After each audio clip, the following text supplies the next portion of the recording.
morning. I am live streaming from, there's Ferdy and Cassidy's little girl. She's in her high chair. She's having snack after her nap. I am so baby smitten. I am so baby smitten. Yeah, I'm waiting to have grandbabies of my own. My children have not yet produced, but I'm keeping hope alive. And so say hi, Cassidy. Hi. So Cassidy's right over there feeding her little girl, and I am live streaming. And I am live streaming because I just finished a Substack. Let me figure out how to share screen, window, no, tab. Set tab to share. Why can't I? Oh yeah, there's the tab to share. I am not the StreamYard wizard, and this browser is not behaving properly. I just had trouble. You know what? I'm going to pull a Luke. Your browser has blocked your screen. Click on the screen icon in your address bar to allow access. Okay.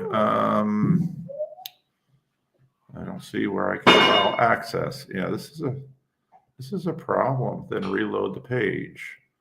Well, why don't I just open it up in a different browser? Because I don't have that. Okay. Some more branding while I figure this stupid thing out.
Yay. Okay, so I still haven't been able to share this screen, but I will put the link down here. If you my Substack is very hard to find. It's paulvanderclay.substack.com.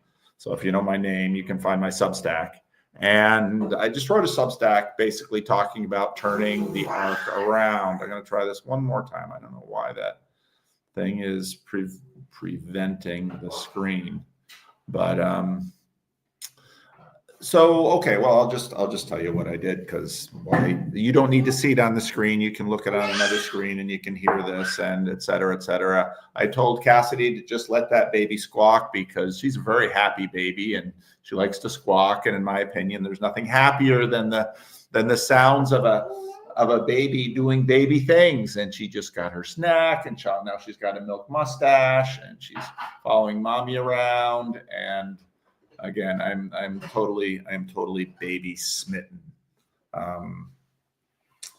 Too early, huh? Thief in the morning. That's right, this Thief in the morning. So it's currently 2:40 here in the Netherlands. And well, I guess I should tell you what I'm doing. Last night, met with Bas and Aaron and Lucas, and they are planning on starting a new estuary here in the Netherlands. So we were talking about those kinds of things. And this evening we go to Bas's home where they did the breakwater event last time, and we're going to have a meeting of estuary leaders at Bas's home. And if someone doesn't know about that and they want to participate, who should they contact, or where should they go? They can contact me via Discord, or if they go to that video that we did about the announcement of the tour. Okay. There should be all those information there. I can give you an email that you can put in the description too. Okay. But we announced it on Discord today and our breakwater Discord. So all the information's there. Okay. So all the information is out there. You can look on the links that from the last video that Cassidy and I did. You can find links for it there. So if you want to come tonight, you can come tonight. Tomorrow I travel to Germany, and then I'm meeting with the leaders of the German estuary. And then the day after that, I'll be doing an event with them. And then I fly back to London, and I'll be meeting with the leaders of the UK estuary, and then be having an open meeting in the UK. And after that, I fly back home to Sacramento. So yeah, great camera angle. Yeah, it's pretty good. It's pretty good. So that's the second part of my Europe trip. The Galway trip was terrific. ARC was good. Now, ARC was good in the ways that ARC is usually good, because I learned from the first time, and I went to fewer plenary sessions, and I spent more time just talking to people. And I ran 2 estuary sessions on the second day and the third day, and they both went really well. Now, Christian Baxter has been following this pretty carefully. There are a ton of links in my estuary Substack not my estuary Substack, Turning the Arc Around Substack that I just wrote. Talk a little bit about the Euro trip, which I just finished now. I talked a little bit about ARC's maiden voyage. In 2023, I went to ARC, and while I could feel the tensions in their mission, it was a great time to deepen relationships. And I deepened my relationship with Rafe Kelly and Nathan Jacobs and Glenn Scrivener and some others. I mentioned them because they're pretty high profile people. Not everybody wants to keep a profile that high, but I spent a lot of time there, and I spent a lot of time this time just meeting with people. In fact, make his turn his arc around. In fact, the Jordan Hall, when I met him, said, "I'm not going to any of the plenary sessions." He did sneak into one of them briefly because I was sitting at the edge, so I could get out quickly. But then after he was in there for 5 minutes, he's like, "No, this is a waste of time," and went back out into the session, the room, and just met with people. And so the huge benefit of ARC is that it draws people in, and especially if you're somewhere sort of in the Peterson sphere, it's a great, there's no other event like it to sort of meet people. Now, a lot of the people there last year who were worth meeting were not there this year. And I think that's a problem. They went from 1,500 to 4,000. And someone told me that in order to sort of get all 4,000 people there, the ticket prices went from $1,500 and eventually down to $250. Now that would benefit people in the UK, because on short notice you could do that, but you're not going to do that on such short notice from the United States. So there were a lot of things going on where I think ARC has to really, I think the leadership of ARC has to really sit down and ask themselves, what is our mission and how do we want to pursue it? I think they've achieved some good things. I think they've got some momentum. I think they've pulled some people together, but they really have to talk about strategy, mission and strategy. And, this sort of surprises me because should it surprise me? This stuff is hard. This stuff is really hard. And so the three figures that seem to be most prominent in terms of leadership seem to be Jordan, David and Philippa Stroud, and Paul Marshall. Now, Paul Marshall is a businessman that owns Unheard, and I really love Unheard. Unheard is probably has the stable full of writers that I read the most.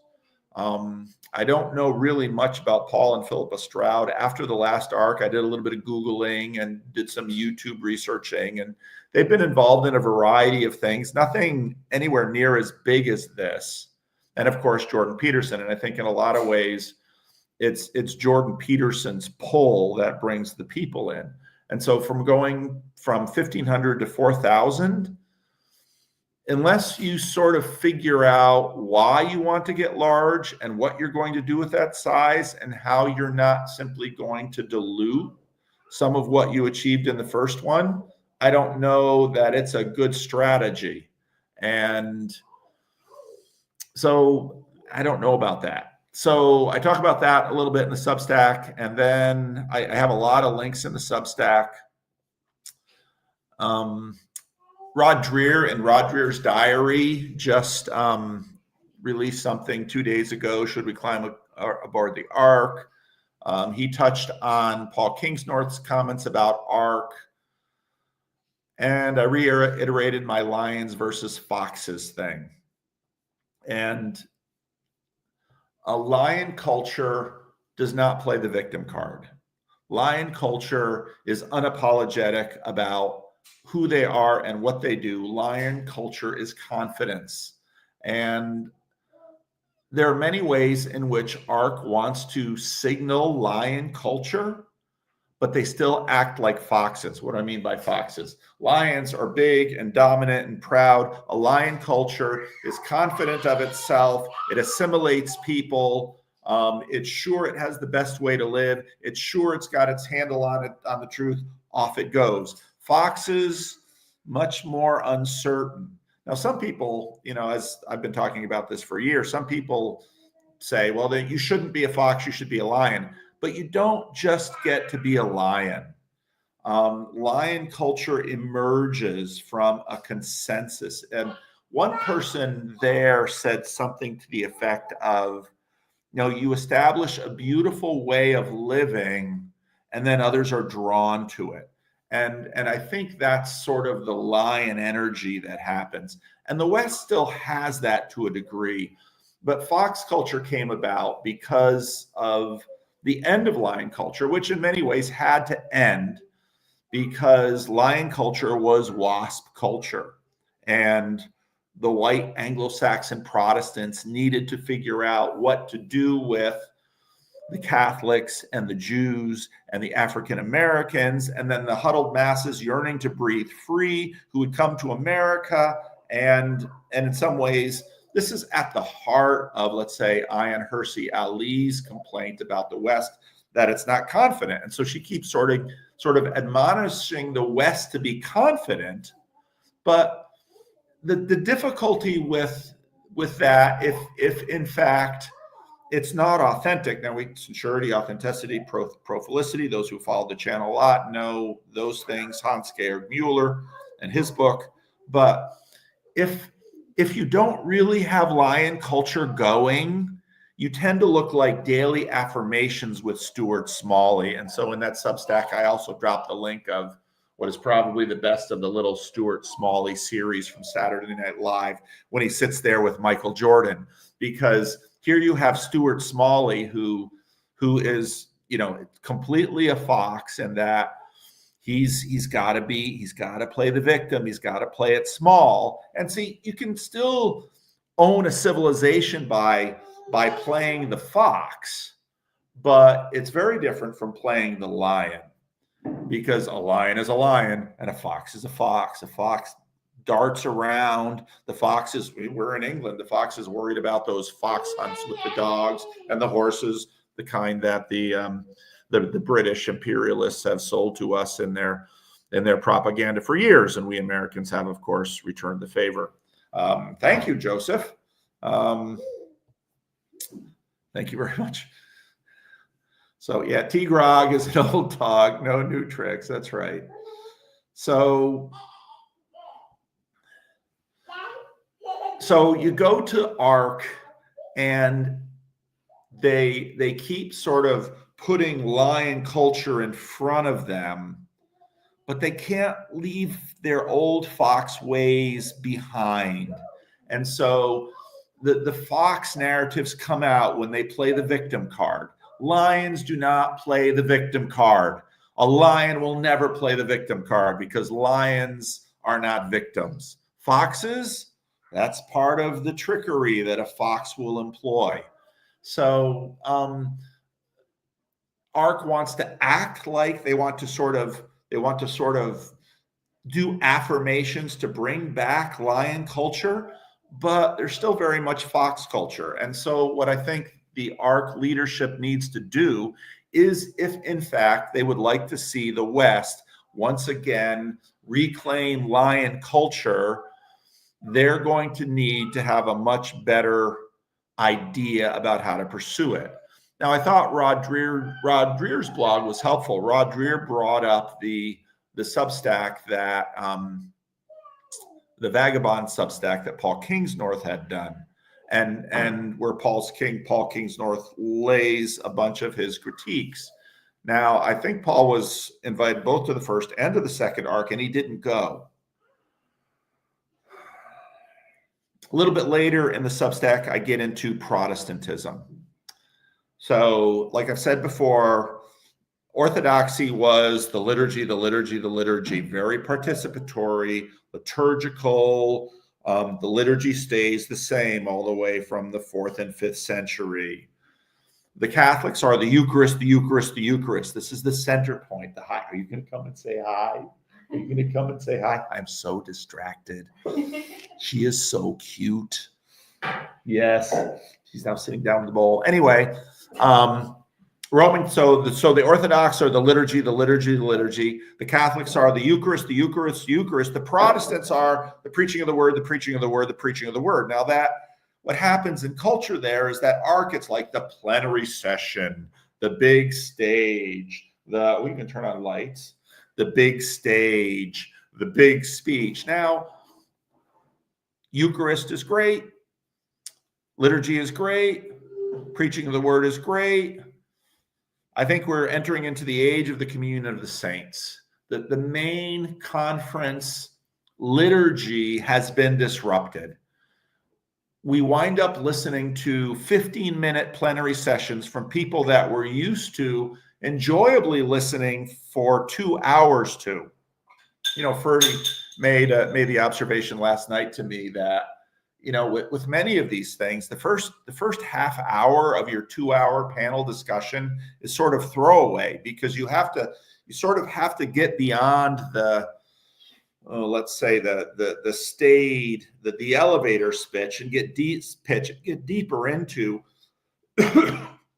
what people. T-Grog's here. There you go, T-Grog. You have to get deeper into what the people are thinking and where they are going. Now hive mind, don't let T-Grog colonize you too bad. I know he's triggering, but you got to have a little substance in there to not just follow along.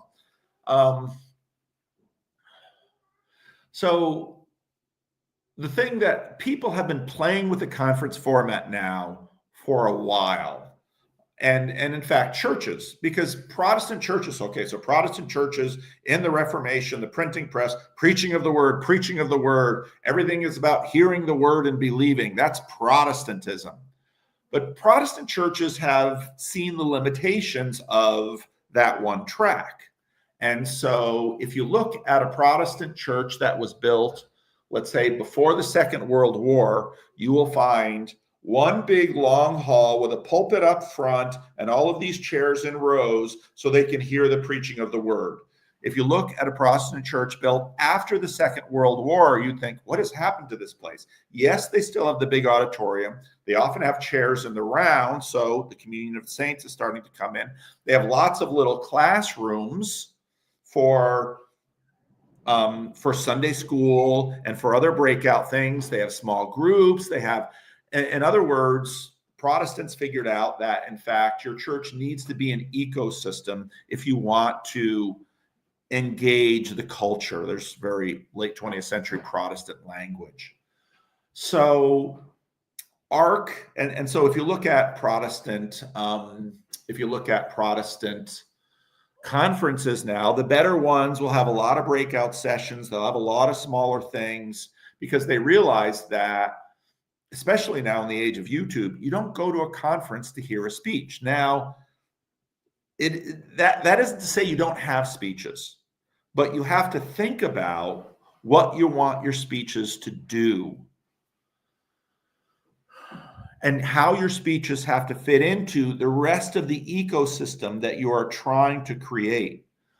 I still think that the person that I've heard the clearest, best articulation for ARC has been David Stroud, because every time I go there, I always, when I first went there, I went to one of the evening reception things, which again was a little better in that there were actually spaces there to talk, unlike this one where I talked about that in the After Day One video, where they got us in a room and they give us drinks and then they talk at us some more. And it's like, you people don't get it.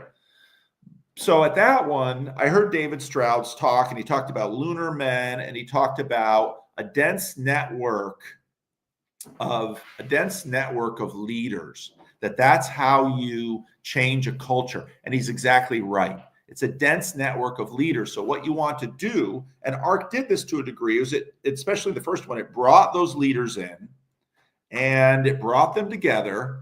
But once you bring them together, here's the thing about leaders. They are in so demand and their time is so precious that if you waste their time, now that's in their own terms, you will lose them quickly, because leaders will be pursuing things ferociously because they are not patient generally. They are looking for action. And so I think actually between ARC 2023 and ARC 2025, they lost a lot of leaders. Now you can expand the number, but you want to grow that number. You don't want to just say, we're going to get 4,000 people. And, I know the parable of the wedding banquet. This is not the wedding banquet. This is something else. It's not the highways and the byways and force them to come in. This is where you want to attract leaders. You want to engage leaders. You want the leaders walking away from this thing thinking, boy, I hope they invite me to the next one. I really want to go to the next one. That's the energy you want. So I would go to the first plenary session every day because I wanted to hear how they'd start it. And I'd often go to the last one in the day because I wanted to see how they'd end it.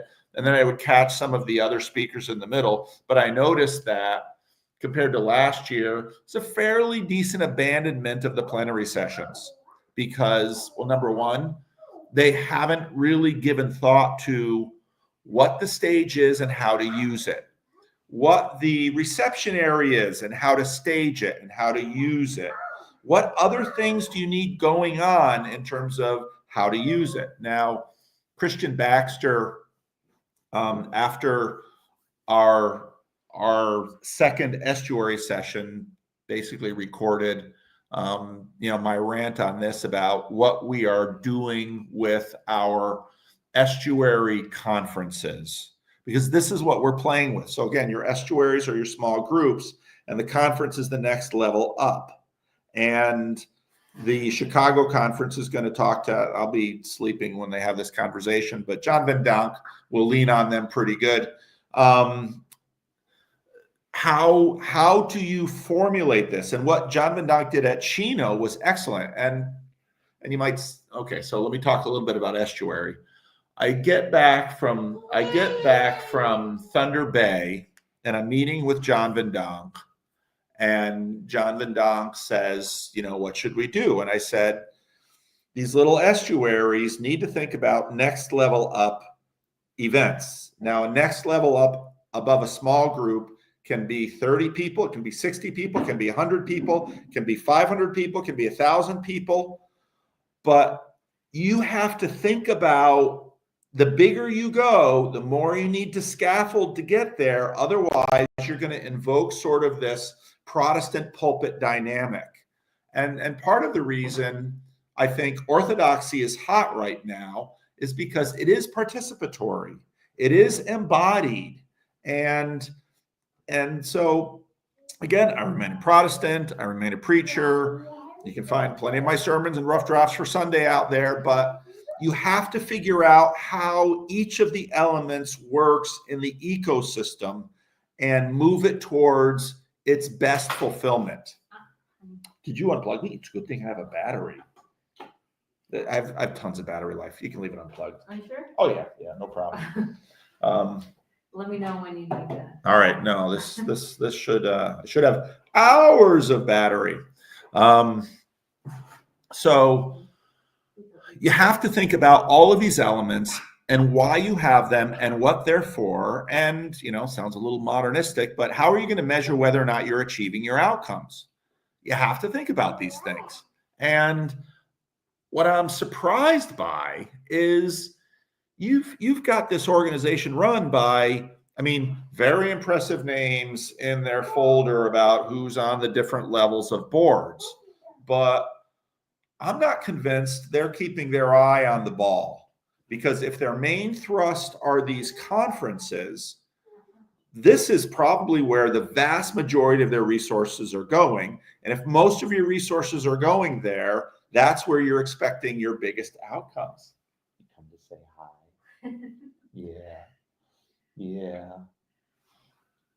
Yeah. What's that strange man doing talking to those people? Yeah. So the conferences are a big piece of that. And I think if I were in ARC leadership, now I won't just one voice, maybe as they do their surveys and things, they'll discover that everything was dandy and Paul Vanderklay is out to lunch. That's okay. I'm happy to be out to lunch. I want ARC to succeed, but I want ARC to, what do I want from ARC? I want ARC to be, so Estuary is this tiny little thing, and it's a network. TLC is this tiny little thing, and it's a network. The Peterson sphere is far larger, and there are far larger critics and voices that are in this sphere. And one of the things that ARC has not done well is, again, they're sort of second-hand liberal lions, but they're not engaging in any of the post-liberal question. Now, you might disagree with it, but then you're going to have to, a lot of your allies are post-liberal. You're going to have to convince them that liberalism can be modulated, and I basically sort of remain a liberal, that liberalism can be modulated to adapt to the post-liberal critique. And the way you do that is not what they're doing. And, they had the first conference, and then they had some videos, and now they have the second conference. And I think by and large, the plenary sessions in the second conference were a lot weaker than the first conference. And I don't know what's going on with all of their decisions about who and when to put people on stage, but I don't know if it's that strategic. Maybe it was, maybe it wasn't. They're going to have to figure that out. All right, there's my little rant. I wanted to talk about the Substack. I'll put the Substack in the notes. I am going to drop the link and answer any questions that any of you might have. If you can't come on and you have a question, let me open up another window so I can pin that link, because you can't really pin the link in maybe play a little bit of branding while I figure this out. Here we go. Approaches are, that's where the alignment is between Graham and I. Okay, so what is bringing down the fourth wall project, Graham? A terrible spell. And part of that spell, the humans have a campfire circuitry. For whatever reason, probably because the television engages that. And like that's when your tribal elders are passing on information and stuff. So like those things are hijacked and make everybody feel like their audience. And like if you watch characters in series that do break the fourth wall, and that's what the fourth wall I'm referencing when I do it. It's the wall that behind which you are audience and not a human. So Okay. Hashtag paintball for Jesus, @GrimGrizz, hashtag break the fourth wall. So like you do like break the fourth wall that doesn't exist and be like, Break the fourth wall a little bit. you really helped me break the fourth wall. Cause like, you know, it's just people. Good poetry is it's definitely always trying to break the fourth wall. Always tried, as GrimGrizz says, to break the fourth wall to the degree that I can. Mark Lefevre is breaking the fourth wall. How are you, my friend? No, because there's no such thing. I'm good. There's no such thing. How are you? I'm fine, Mark. I thought of you this morning, and I was, That's I was the looking. most modern thing of all time. The idea of the fourth wall and breaking it. By the way, like, hey, you be postmodern if you want. I guess. Well, I thought of you this morning because I thought about your Peterson sphere, and I think your Peterson sphere is very much where ARC is, because I don't think Unheard or the Strouds would pull people in like Jordan has. So what are your comments or questions about ARC? I'm very happy to use Peterson sphere, by the way. I didn't really watch really any of the ARC thing. I saw some Christian Baxter stuff that sort of made me very afraid. But I wanted to know specifically. I only caught the last half of your little live thing here. I didn't realize it was live right away, or I would have jumped on sooner. What is it exactly that will say at scale, right? Because like, not that I'm a particular fan of estuary, as you know, but like that's at least the correct approach for the size. So at scale, what is it that you think, and this is sort of related to the question that you dodged earlier, right? Like, what is it that you think that these conversations should do? Like what would be just the PVK goal, right? And then how do you think it's going to accomplish that? Because conversation at scale seems to have a pretty reliable result. You know, it's been around a very long time now, actually. Maybe people are new to it, but it's not that new. So what are you expecting here? That's really my question. Are you talking estuary or something with respect to ARC? This scaled up thing that you're talking about. Like, I'm all for the scale thing, right? I've been talking about that for years with you. That's not the issue, right? I mean, yeah, we disagree at the bottom level to some extent, right? I mean, not that I think your approach is misplaced. I think it's misimplemented, right? That's an old conversation. But when you talk about these scales, and you sort of, maybe you described it in an optimistic way, where it's like this number of people, that number, those are all different scales that require I would argue not just completely different infrastructure or different infrastructure, but also different implementation, right? Yes. And so you may have a stage or whatever, but it, you know, and I think that the Symbolic World Conference did this absolutely brilliantly, by the way, because I missed that one. So we know. We know who was there. We were there.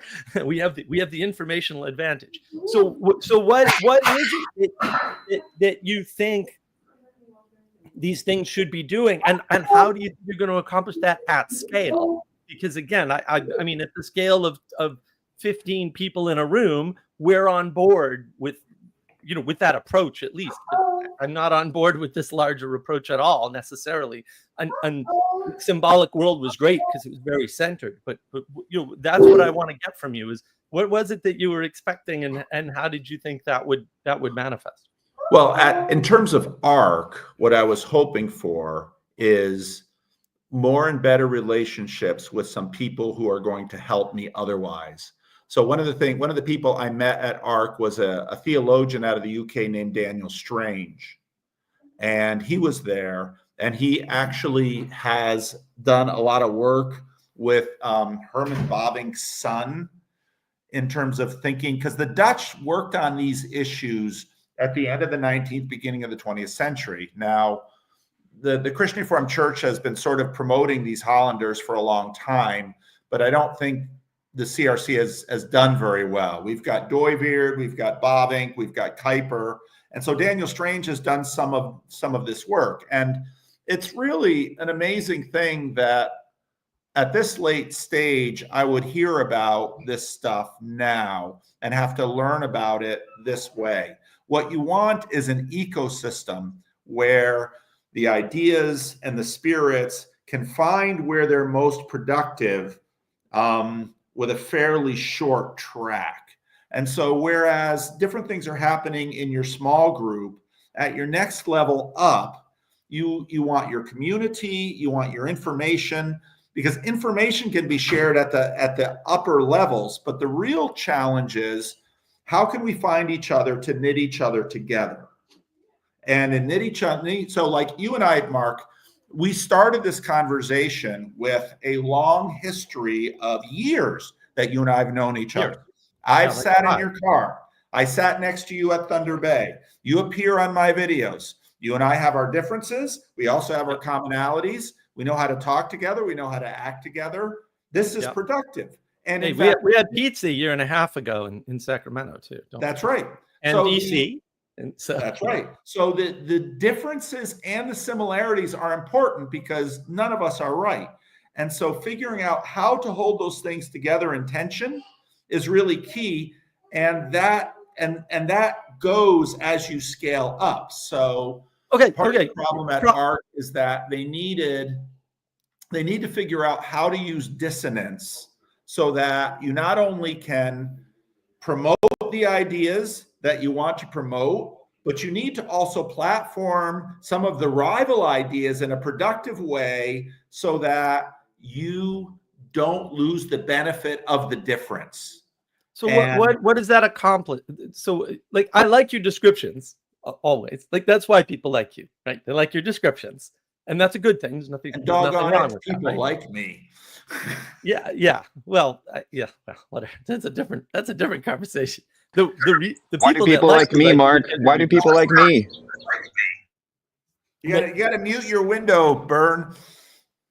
Yeah, you gotta close the YouTube. It's always my problem. I've got to leave really quick, so I wanted to put an idea towards PVK. And actually, I'd like to hear your thoughts on this too, Mark, because what I'm kind of seeing, and this was actually your conversation with Local Distance helped me with this, Paul. But I do get the sense now that the kind of woke were the theater kids, and now we've got this resurgence of the right, and they're kind of like the Quiz Bowl kids, and both of them are trying to like vie for power from the like cool kids and the jocks who have the real power and the real clout. And so there on both sides, there's all these like elite social signals that they're lacking. And so your foxes and lions conversation, I'm not sure a lion would be caught dead at a conference like that, because it's too many nerds and weird religious folks. So all of the lions that were there the first year, I think they saw Elon and Trump win, and they're like, we don't need to be a part of the chess team anymore. We can just go sit with the cool kids. So that would be my proposal, but I got to go. So thanks. All right. Thanks for throwing that in. That's pretty cool. What do you think, Mark? Yeah, again, it's a great description, but it's very flat. And yeah, look, I mean, I got to find this clip. I saw a clip on Twitter of Michael Sugru, who's a very well-known, at least in the philosophical circles, professor. He's got a great YouTube channel. He passed away about a year ago, actually. It's very sad. That's the guy with all the curly hair? Yeah. And what he was saying, basically, in a nutshell, although he did it far more eloquently than I ever could, was postmodernism is just the intellectual class trying to take power, and it is absolutely nothing else. And what was just described is the same thing. And the bottom line is, power relies on physical strength at the end of the day. And if you try to strip everything away, you are going to end up there again. That is actually part of one of the many lessons of Plato's Republic. despite whatever you've been told about Plato's cave, which is a lie. And I have a video on that, obviously, on navigating patterns. Like, this is what's going on. It's a very simple thing. People who can't do anything in the world because basically they're not able to do things in the world, but they're very good thinkers, want power, and they can't have it because power relies on certain types of physical strength, right? Whether that strength is the strength of seeing, we'll say, the real patterns of the world. In other words, the people who go, well, I really don't know what reality is, they're off the table. They're gone. We shouldn't let them near anything important, right? All their ideas should be filtered through people who will implement things in the world, because a lot of people aren't, we'll say, physically strong, right? But they're organizationally strong. And so to the extent that the description's correct, it's really not helpful, because what he's describing is just a pattern in the world that isn't ever going to change. And there's nothing those people can do to become the people they were not born as, right? We're just born different. Sorry, some people are stronger than others. It is. Well, and so Young God says, Young can God's Zelensky scrolling beat up again. Putin? So, all right, what do you think, Bern? Or what's your question? Well, I don't want to get into the whole power and postmodernism thing, because that's like a very deep well of stuff that I think has been done to death. I think we're outside of the postmodern era already, so it's over. I think we've kind of left it a while ago, certainly around the time of the pandemic. We're in something else that doesn't have a name yet. But I thought it was interesting. I put together your comments, Seabax's videos, and I watched, I would say, 80% or so of the videos at the conference. Oh, really? Yeah, and I would say it's interesting culturally. Rick Mocker once said, there will not be a change without the arts. And no one was hardly at all dealing with the arts. Everyone was dealing with, it seemed like maybe 60 out of 100 dealing with the socio-political stuff, then maybe 30% or so dealing with spiritual, teleological, meaning-oriented stuff. Was there even 5% that was dealing with any sort of aesthetic, arts, creative stuff? Hardly. You get a poet here, you get a musician there.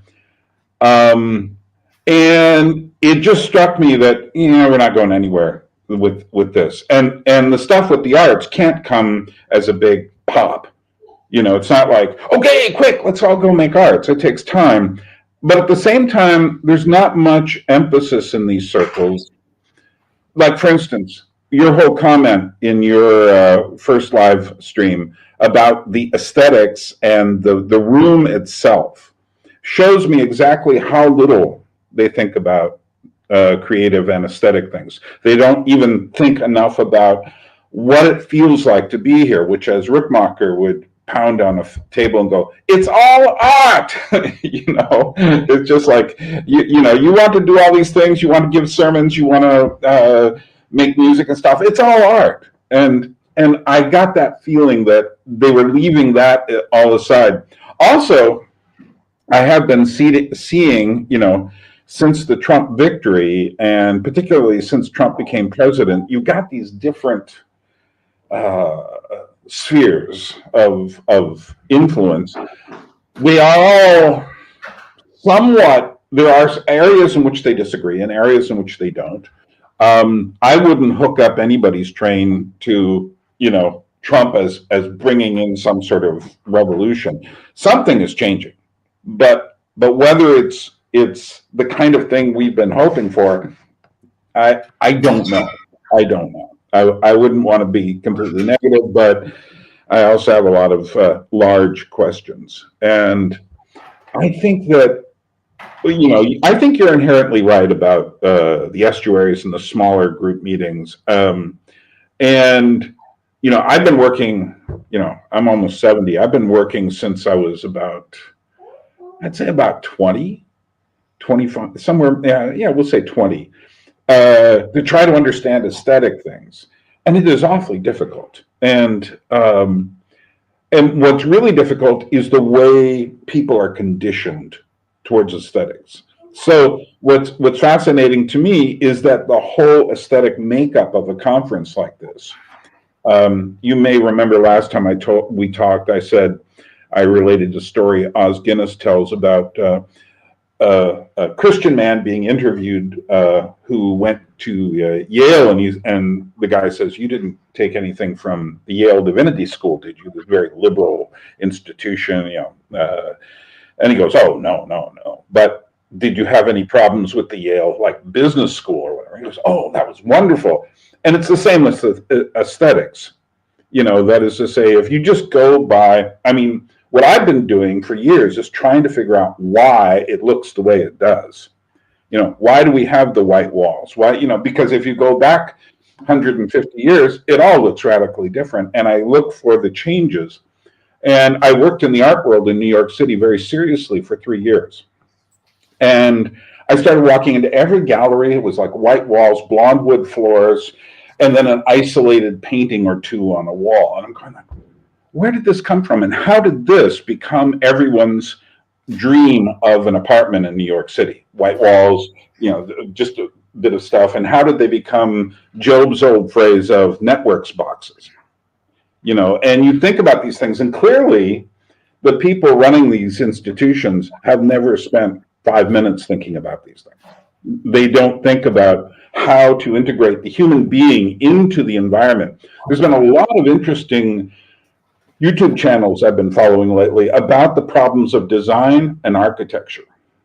And there's some people out there who really understand. And I feel like there's a movement towards how do we get back human design away from the modernist, postmodernist stuff. And one thing that's very clear, no one in Trump's sphere will ever touch this problem because it's just not on their docket. They don't even see it. So to me, I'm looking and I'm saying, yeah, this is okay, but we need something better. Maybe smaller, more specific meetings for artistic, creative people, meetings for people interested in design, maybe meetings for people interested in materials and fabrics and things like this. There's so many different subjects which hardly anyone is touching yet. And so many of them relate to, there's other fields as well. You can talk about biology and science and all of that, but my own specific interest is more in creative and aesthetic things. So we need something. So Bern, Paul, before you, I just want to let you ponder something here. I don't know if you've seen the show Severance, but it's a fascinating psychological. No, unfortunately, I just refuse to do streaming stuff. So when it comes out, if it ever comes out on a physical disc, I'll watch it. It would probably break your brain because it's really bizarre. White walls or screens. In the age of individualism, we project. We don't want to have anything imposed on us. And so imposed art, especially in the United States, is a no. And you're right, until we fix that. But I don't think you can fix that necessarily. Maybe you can. I don't know. No, people have to consciously work on the context rather than the art. I think it's a spirit.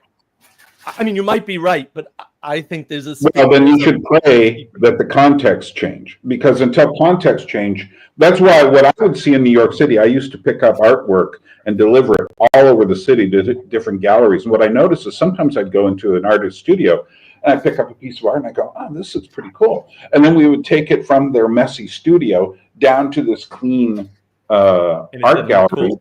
And it's just suddenly an objectified essence on the wall. That's right. That's right. It's just a commodity. Right.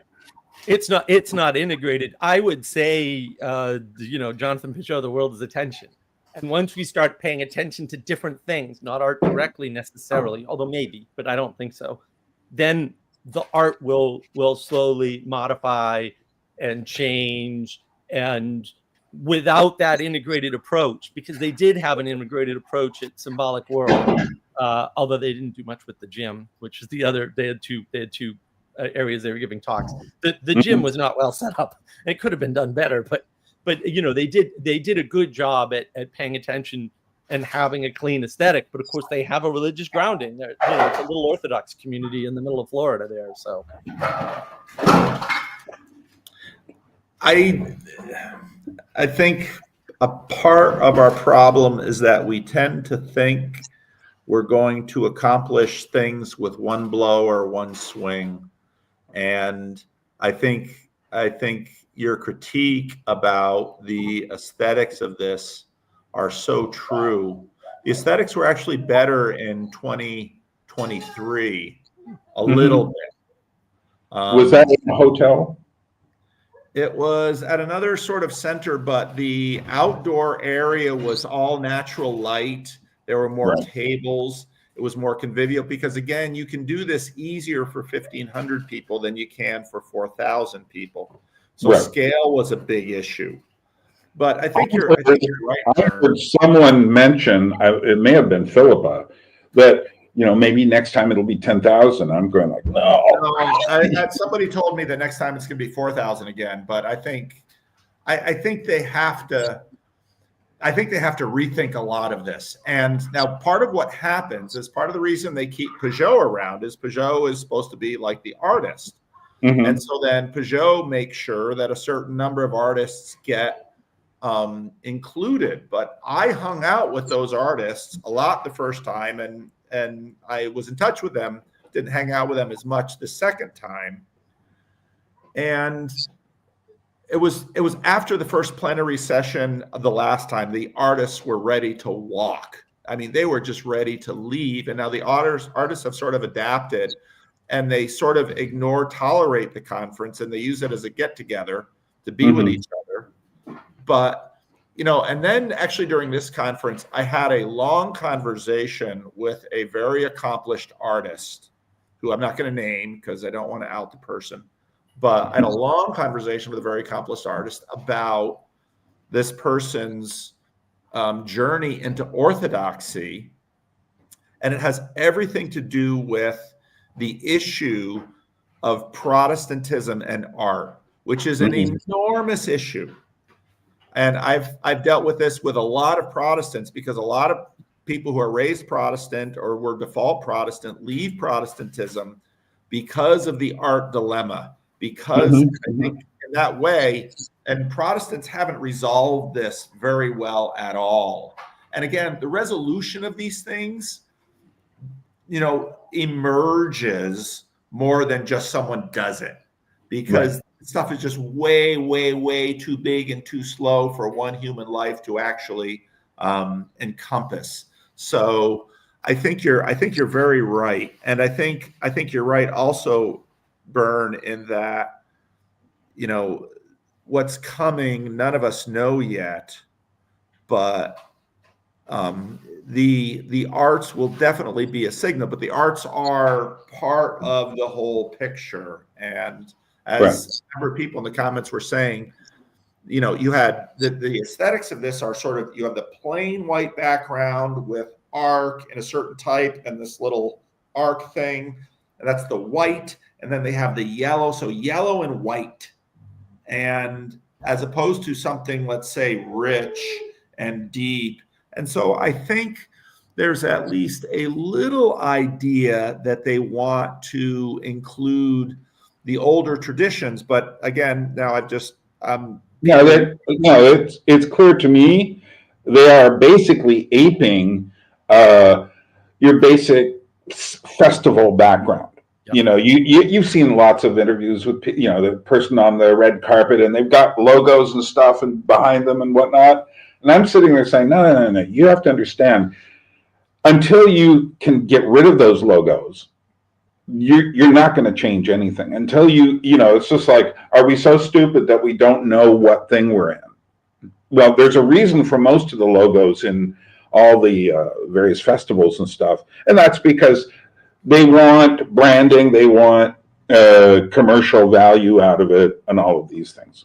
But they don't have the, I don't know, it takes really considering these things. And I find myself working on these ideas.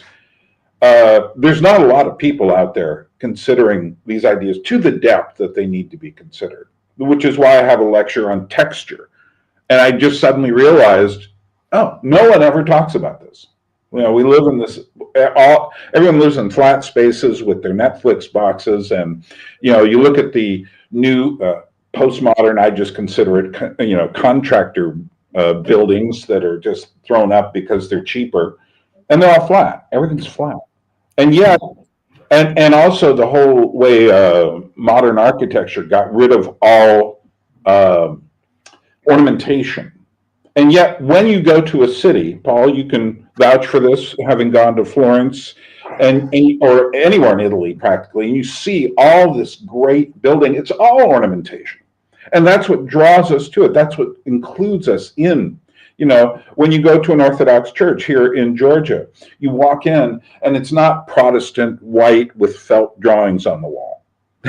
You know, it's you know, those little felt pads or whatever. It's not dead and sterile. You walk in, some of these churches are dark inside, and it gives you a sense of the mystery of God.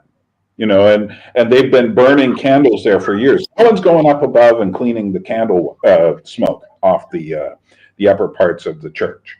You know, but there's something in that. We feel that. And the problem is Protestantism went along, and there's a whole history of this, went along with corporate America.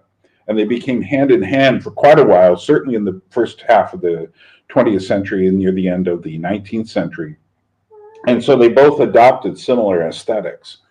And that's where the music comes from, too. The bad, sentimental, me and Jesus music comes out of post-Civil War era in the 1870s. And you start getting these sentimental songs. I mean, you know, one of the ones that just makes my teeth just completely shatter is In the Garden. You know, it's like he walks with me and he talks with me. That's about Eek Schmaltz. And the joy that we share as we tarry there, none other has ever known. I'm just like, why is that in my head? Because it's on the mafia principle of keep your enemies close, you know. But there's a whole lot of songs from that period that sound like they came out of I don't know, traveling circus or carnival or something. Well, And they had to adopt something for organization, so they adopted the corporate organization because historically that's what was rising, right? You behead the king in England, and the corporation, the world's largest corporation that the world has ever seen, takes over the government. Of course it does, because you destroyed monarchical organization as such, and something had to fill that gap. And then Protestantism has to have something to mimic because they don't have organization. They got rid of all that along with everything else. Yeah, and I am a low church guy, and you know, there's no going back. What you have to do is resolve the issues and the tensions in order to move forward. Because the truth is that monarchy lost. And another truth is that Protestantism continues to, you know, invade and impact Catholicism and Orthodoxy. And so these issues, you know, I think the aesthetics are a sign of a lot, but there's no fixing it by saying, oh, we're going to do this in rich mahogany walls. I mean, well, that's obviously too much. And Rookmacher was actually, he said, I don't know why we're building new churches. There's a perfectly good church over there. Why don't we use theirs? Especially in our times when so many churches are being eviscerated by just I'll the tell abandonment. you why. Because fundamentally, building a cathedral is a fundamentally different practice than building a Protestant meeting hall. And at the beginning of this, I talked about the fact that let's say you have a church and you want, well, again, it depends on what kind of church, but if you have a Protestant churches used to be these rectangle boxes. I know. Ornate, but you have rows of seats and you have a pulpit in front, and there's your Protestant box. And the reason that Protestants tore down these boxes because you needed the classrooms You needed the fellowship hall. In other words, there's a lot of different technologies going on. And what's going to be very interesting is I think Orthodoxy and to a degree, trad Caths are filling a niche where the Protestants are failing, but they're not lioning. They're not, they're growing, and I praise God for that. And they're helping people, and I praise God for that. But all of the other cross pressures that I point out on my channel, the most influential, okay, I'm going to say something, possibly the most influential Orthodox person in this space is not ordained. He is an icon carver and a YouTuber and a seller of poetry books. He is not a priest. That is not insignificant. And in fact, one of my best new friends from this conference is the Orthodox priest from a little Orthodox church in Manhattan in the city of New York. And he said his favorite video of mine was when I basically made this point that the church hierarchies have very little idea of what to do with the modern world. Now, the Roman Catholic Church has been working on this feverishly since the catastrophe of backing Mussolini. And that's why Vatican II comes. But I would say that the Roman Catholic Church has no idea still what to do with the modern world. And this is where Aaron Wren's point comes forward, that Protestants are at least in the modern world. Now, the Orthodox, I think, are trying to get up to speed and they're leveraging their strengths. But this artist who is now worshiping with the Orthodox left the Anglicans with their beautiful building, but with her very refined artistic sensibilities, would go into an Anglican cathedral and she could feel the tensions.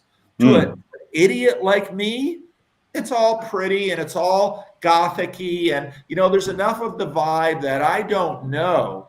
But she, who actually is an artist, she's like, something happened in this space, and it's not cohesive like the ancient cathedral or the ancient Orthodox worship space. And so, again, my point isn't to blast one side over the other. It's that everyone now is wrestling with these issues. We all have strengths and weaknesses, but boy, is this a problem. Okay, Manco, you were dropping some really good comments in there. I want to give you a chance to speak.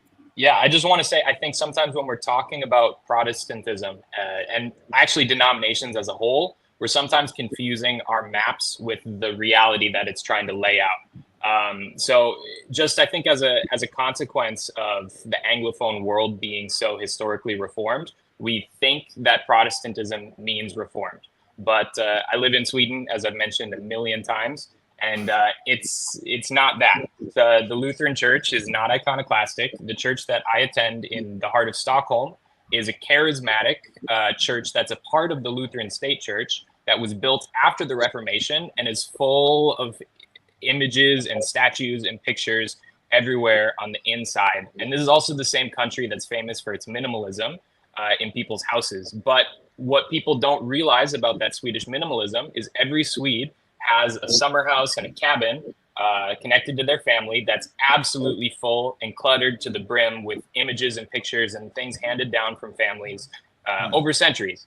And so they get rid of all that clutter, put it into their summer house, and they live in that more stark white, but they have both. And so, I mean, I'm ranting a little bit here, but my point is that Protestantism doesn't mean, just American low church evangelical. And when we just use that word to talk about it and then so you can talk about it that way, sure. But if that's then what you're basing your assumptions off of, that you're trying to solve problems, you're not going to fix the problems because you're not dealing with the real issues.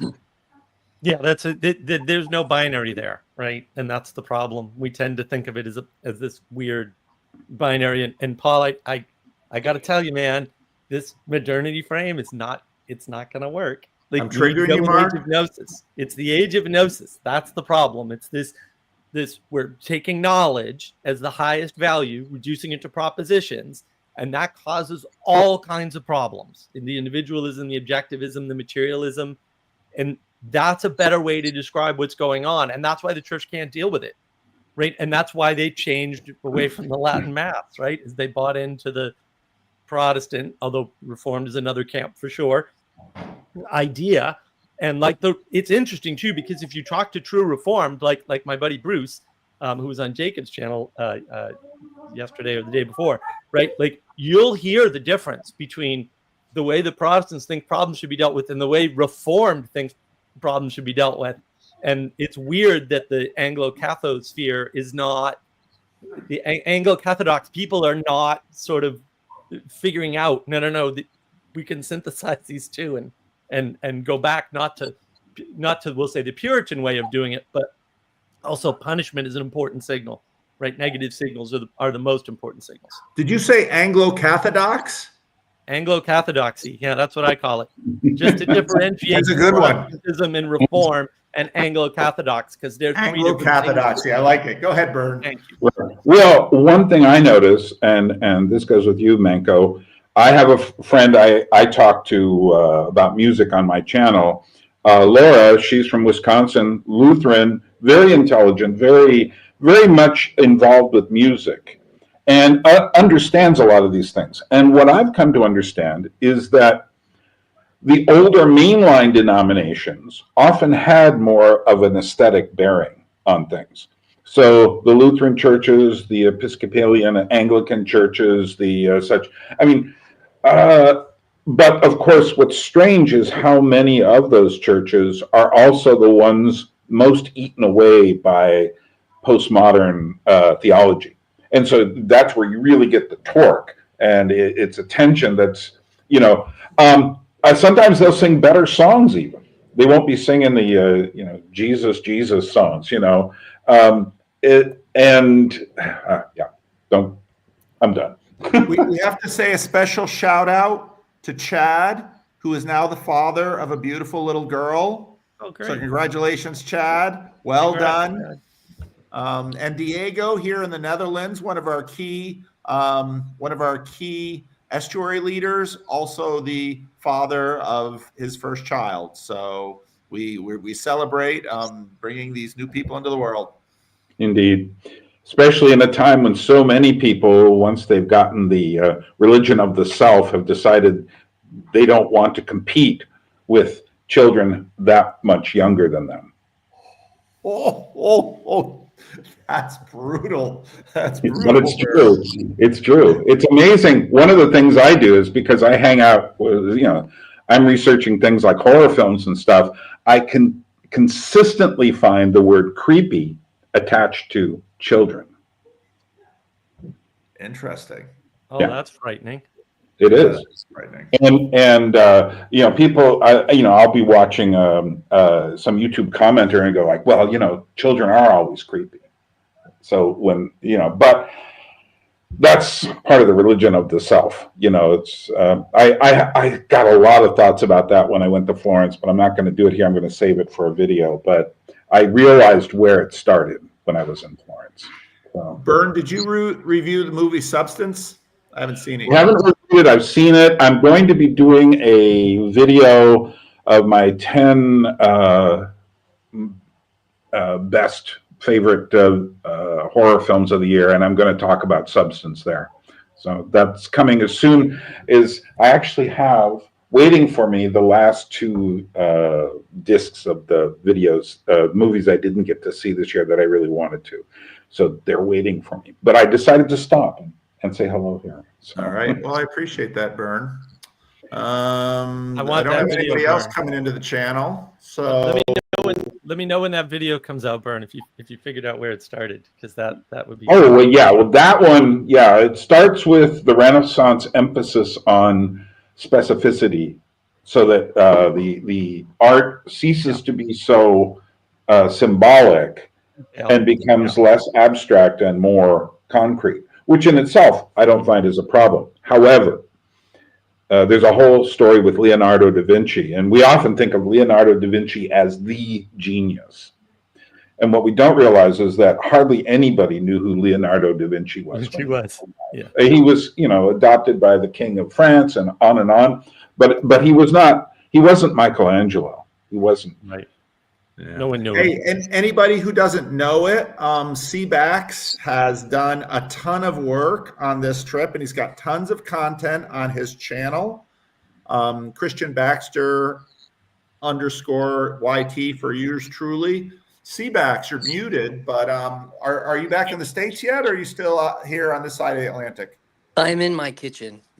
Okay. Well, let me hear from you. I think that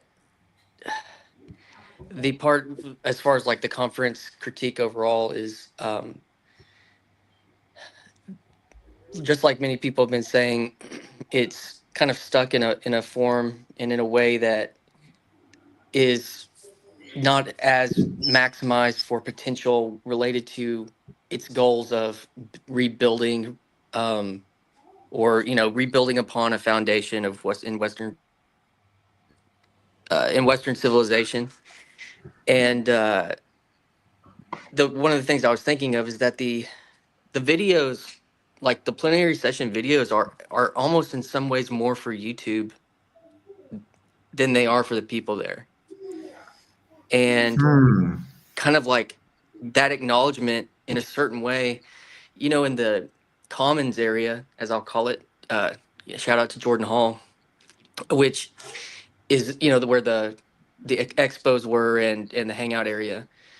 There was the breakouts, there was an overflow for the plenary sessions, and it's almost like you could cap the plenary sessions and actually make it to where they weren't the only main feature happening, and that the recognition that in some ways that's more for YouTube. I don't know how to say that, but that's more for like mass media than almost for the people there. And the other part about it is just I keep going back to, I spent 10 years in the church camp world doing, and so it's a week-long conference basically, and it's all day every day, and 7 a.m. to 11 p.m. of teenage conferencing. But I think some of the things, the conversations like with Rafe Kelly and Marcus from More Christ really connected to this idea that there is something about intentionally moving out of the modern and postmodern frames of getting people to laugh and play. I did notice like the second day that when people were in the Commons area, that some people would like end up sitting on the armchair of a chair, where the first day everyone's, kind of like sitting proper. And once the relationships kind of got warmer, you'd see somebody sitting on the edge of a chair, leaning in. You'd see two people really nestled into a little mini couch together.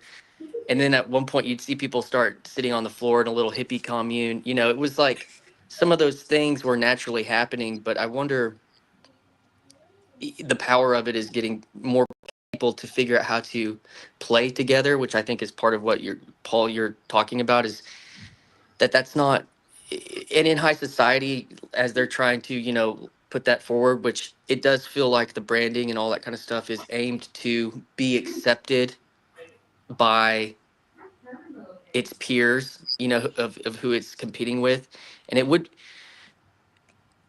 be interesting if you had the lions wrapped in the artists in a way, like where you're talking about, if you had even McMo's point about the jocks and the cool kids and the drama nerds and everything, like those are, I don't know if those things ever fully change. I mean, I think people start to move in and out of those groups with levels of maturity as they grow up and realize they have other interests. But like, if the aesthetic, say they let Symbolic World, partner with other people to really develop the aesthetic for the conference, without even having to make them as much main stage, but that those people, like the person you were talking to, really were tapped for wrapping this thing, and then you were able to leverage the football players to put them surrounded by that aesthetic.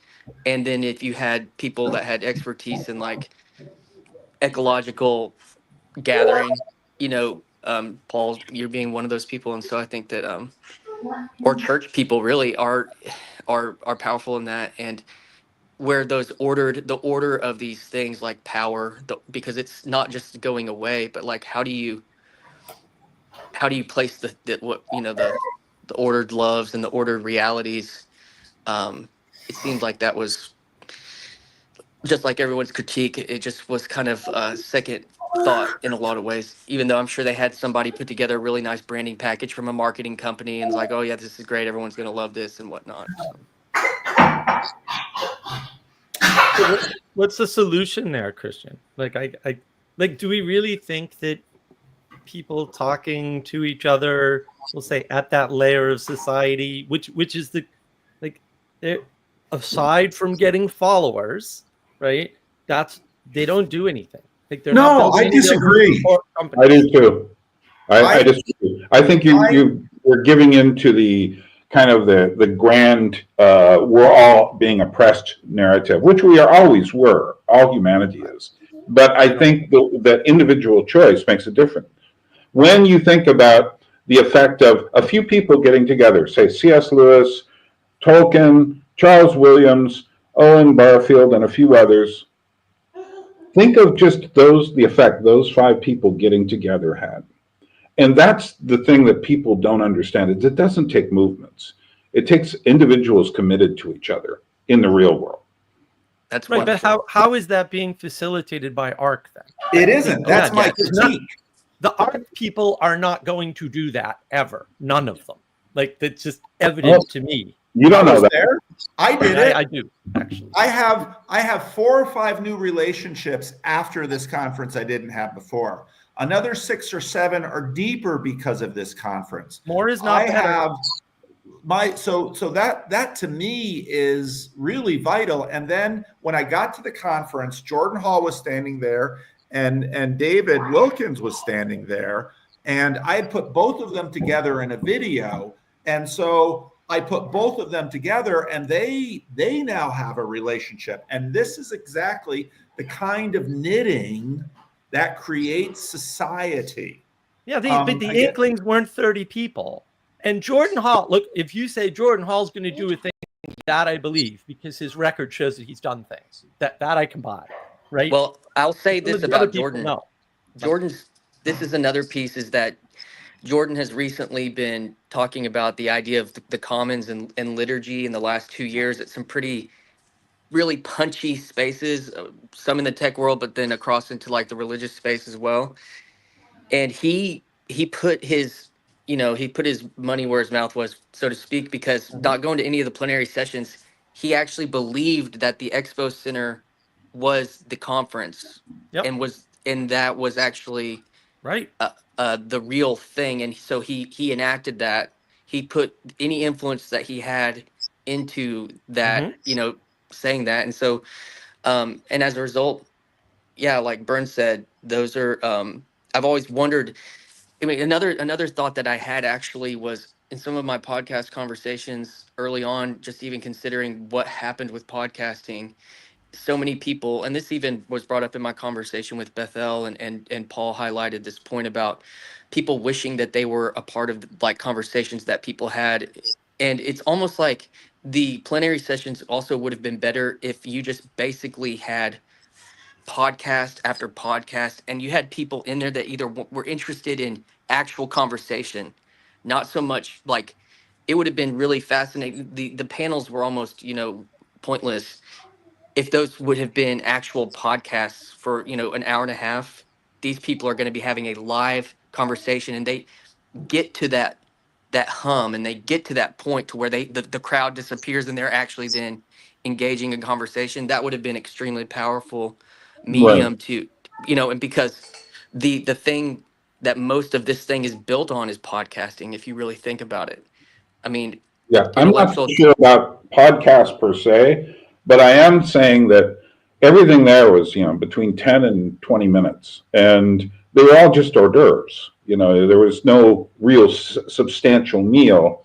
It would have been better to cut the numbers down substantially and have some serious food on the table. To that point, both actually and metaphorically, when I went to the AI breakout conversation, It was Jordan. It was who's the lady from Unheard, the editor Mary for Harrington. yes, and then it was some Silicon Valley bro, and then two guys, one from like Oxford or Cambridge in philosophy and AI, and another guy. And they actually had a real conversation. It was the most substantive thing. They did about an hour together, while we ate. And that was the best content that I consumed was that night in that breakout, and there was probably, between 500 or 1,000 people in there or whatever.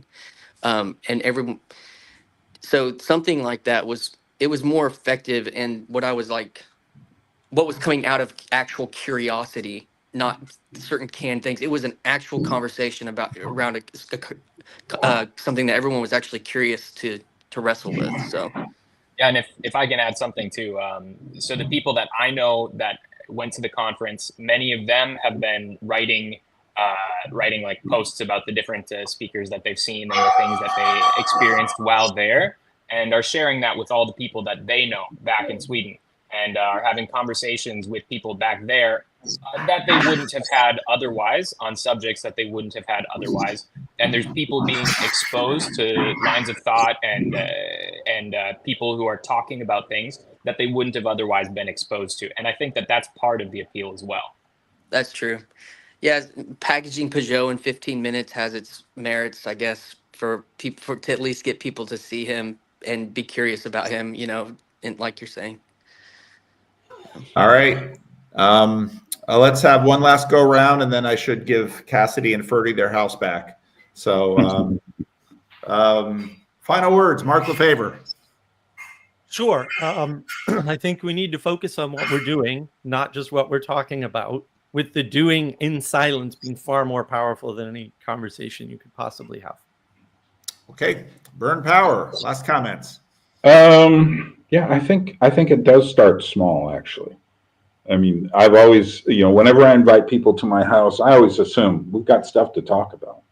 And so to keep including people into the conversation, and it doesn't matter if they agree, it matters that there's a conversation on this level. So, all right, good. Manco. Yeah, we have no idea what kind of an impact is happening in people's lives, in people's hearts, with conversations that they're just experiencing through the internet.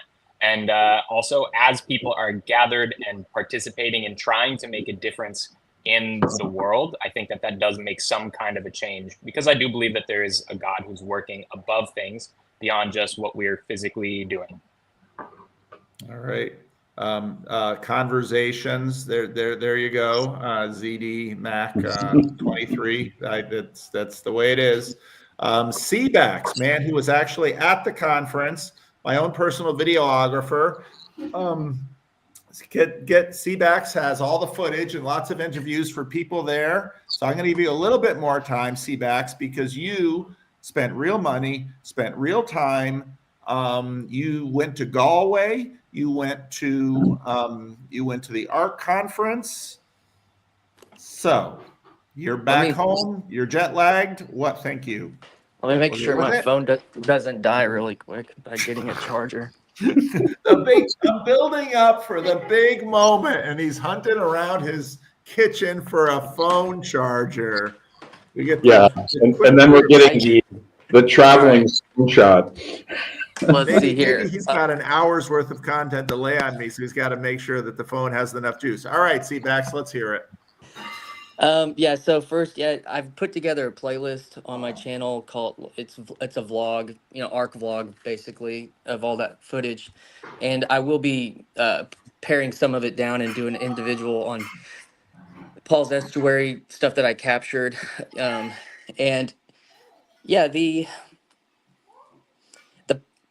it was, I mean, Paul, you understand this, but the nature of the cultural immersion at Galway was also part of the massive contrast to in London.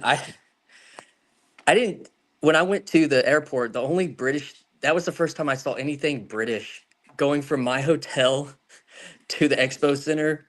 I was in that expo center all day. I was not a part of any culture. It was vacuous. And in Galway, it was highly immersed into a distinctive reality, just like we're talking about. So that was incredibly powerful, related to those two things. Um, you know, I think that there was also a pattern of something that I'm calling pilgrimage, related to my journey to symbolic world and my journey to ARC are related to personal pilgrimages from the Jordan Peterson phenomenon, related to my own spiritual and religious life. And I met several people that, hey, I'm in my interviews, I talked to a girl who was like, I'm looking for my new tribe. I met a young lady who is doing Peterson Academy, who she's in her early 20s, still trying to figure out what to do. And she's like saying, this may be my actual path, is Peterson Academy.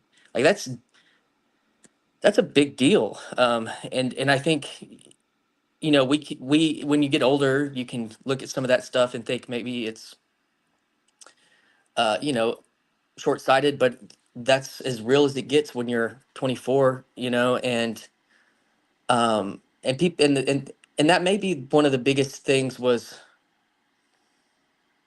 if they could have captured, and this was mentioned in other conversations we had with, maybe even at dinner, Paul, but what to do with Gen Z, I mean, was, Richmond, north of Richmond, was he one of the youngest people that was like platformed? I don't think he's that young. He's probably closer to my age, closer to 40.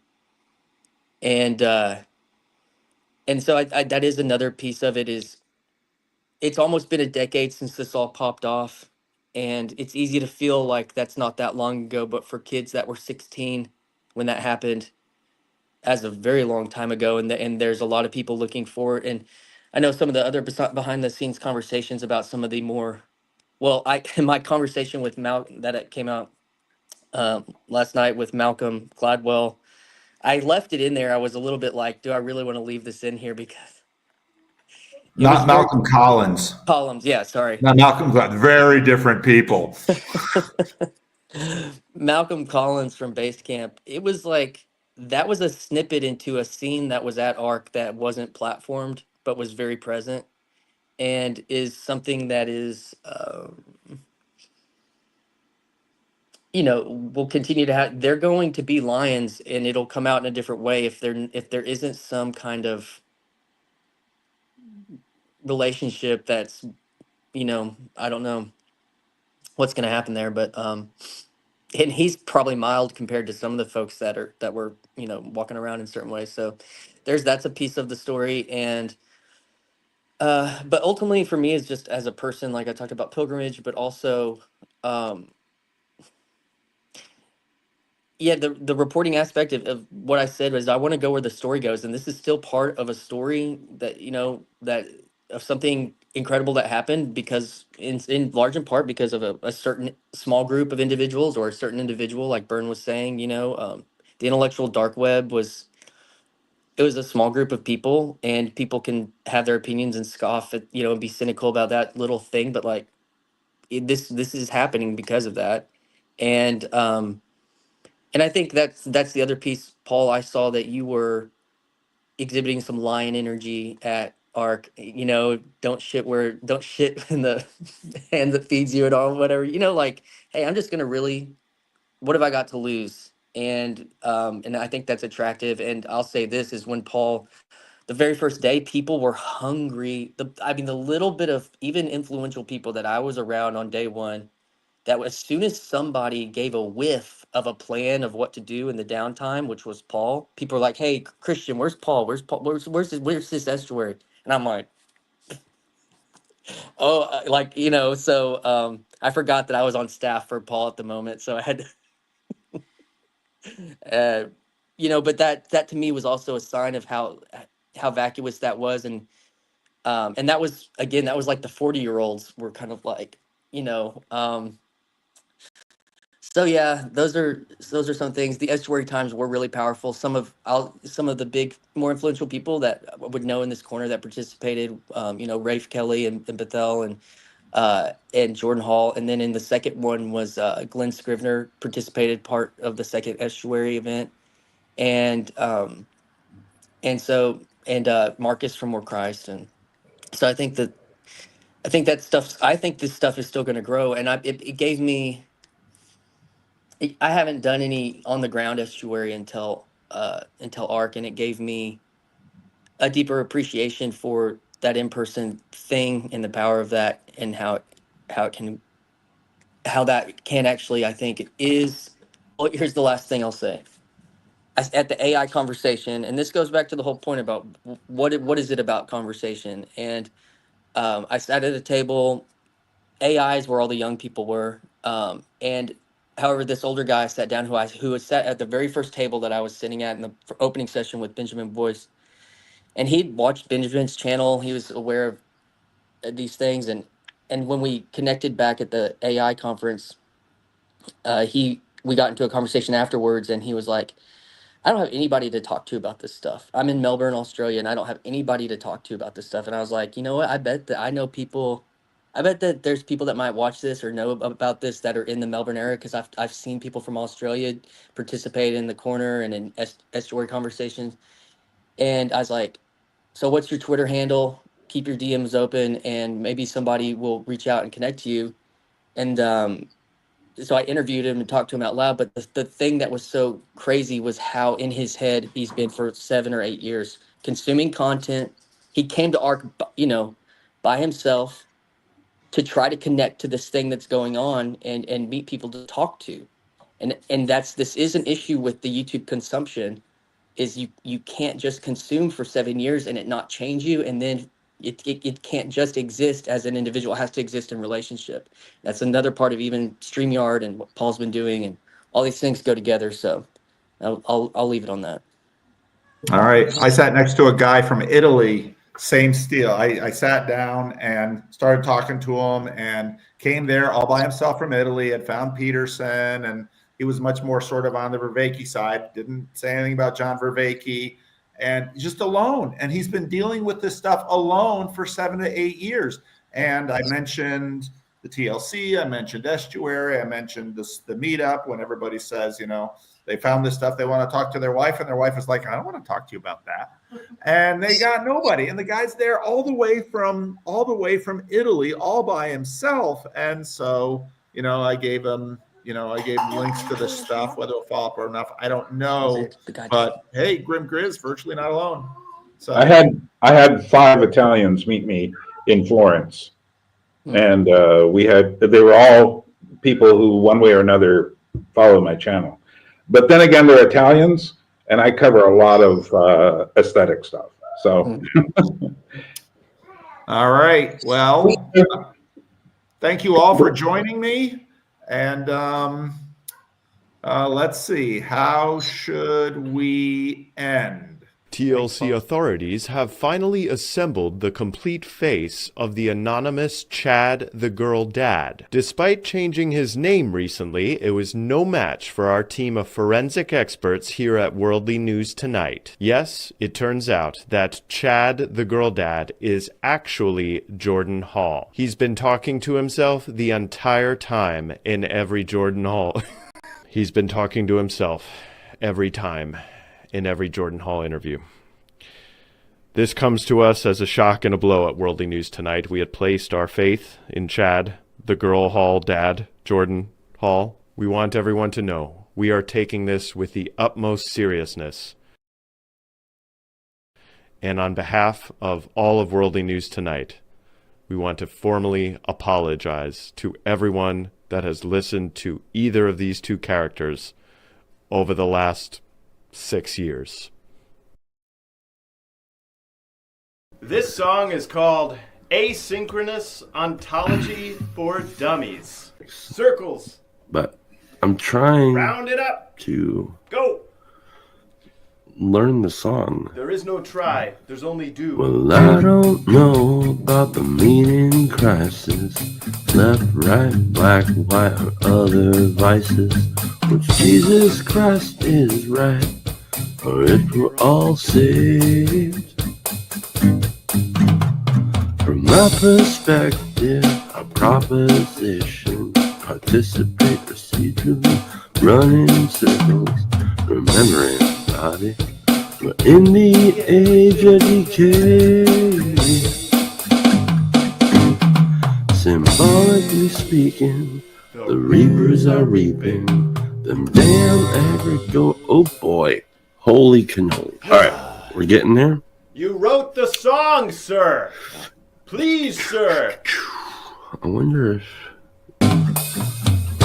from my perspective, the proposition, participate procedurally, running in circles, remembering body. We're in the age of decay. Symbolically speaking, the reapers are reaping. Oh, shish kebab. Shish kebab. You know, tips my fingers. They go. Not this one. Kind of go. Numb.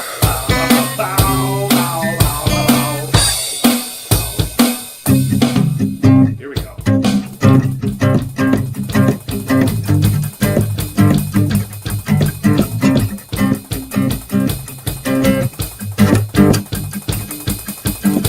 I don't know about the meaning crisis, left, right, black, white, or other vices, which Jesus Christ is right, whatever I'll say.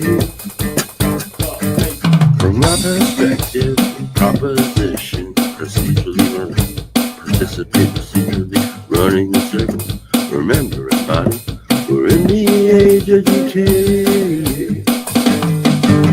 Symbolically speaking, the reapers are reaping. And the goers are whispering sweetly. We're all in pursuit and need heavy of the beat. Red pill, blue pill, red pill, Mars Hill, BMC. We're red and peel, got one and number two. We're all the same thing. So clean your room, repent on sin. Ontology of Downey is the bird's eye view. If you really knew, could you really say? Oh. Yeah. All right.